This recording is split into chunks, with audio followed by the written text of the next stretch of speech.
Hello guys, welcome to my mini blog. यो video चाहिँ हाम्रो 32औं जनजाति दिवस मनाउनका लागि अबुधाबी टु बर्दुबे जाँदै गर्दाको भिडियो हो। सो हामी चाहिँ त्यो दिन एकदम रमाइलो गर्दै गएका थियौँ के। अनि यो चाहिँ हजुरहरूको लागि छोटो मिठो भिडियो। हजुरहरूले हाम्रो हेर्न सक्नुहुन्छ, डान्स पनि हेर्न सक्नुहुन्छ।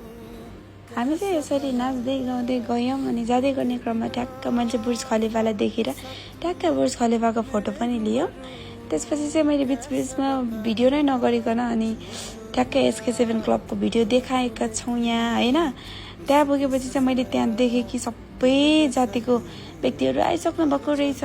त्यहाँ चाहिँ राई, लिम्बू, गुरुङ, मगर है, तामाङ, त्यसपछि सुनुवार, नेवार, राजवंशी धेरै हुनुहुन्थ्यो।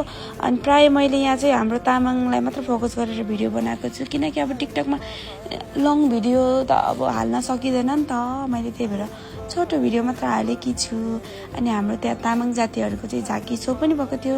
तामाङको मात्र नभएर सबै जातिको आफ्नै झाँकी सो भएको थियो। अनि मलाई चाहिँ विदेशमा आएर पनि हामीले यसरी आफ्नो कल्चर देखाउन पाउँदा चाहिँ एकदम प्राउड फिल हुन्छ कि। मैले चाहिँ धेरै भिडियोहरू चाहिँ कट गरेर हालेकी छु।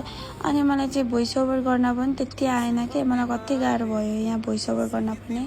त्यसपछि अनि सम्मान कार्यक्रम पनि भएको थियो, त्यसमा मलाई पनि बोलाउनु भएको थियो अगाडि। त्यसमा चाहिँ तामाङ समाजको धेरै ठुलो हात छ।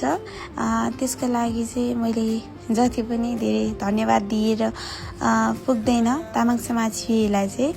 उहाँहरूले गर्दा नै अहिले म यहाँसम्म पुगेकी छु। त्यसको लागि म एकदम आभारी छु। अनि त्यसपछि चाहिँ हामी सम्मान कार्यक्रम सकेपछि तल आएर चाहिँ हामी डान्स गऱ्यौँ अनि अरूहरूले गरेको डान्स पनि हेऱ्यौँ। त्यसपछि चाहिँ हामी फर्किँदाखेरि पनि हाम्रो डान्स चाहिँ रोकेको थिएन है। घर नआइपुगेसम्म चाहिँ हामी डान्स गरेको थियो। यति धेरै रमाइलो भयो। अहिलेको लागि चाहिँ यति नै।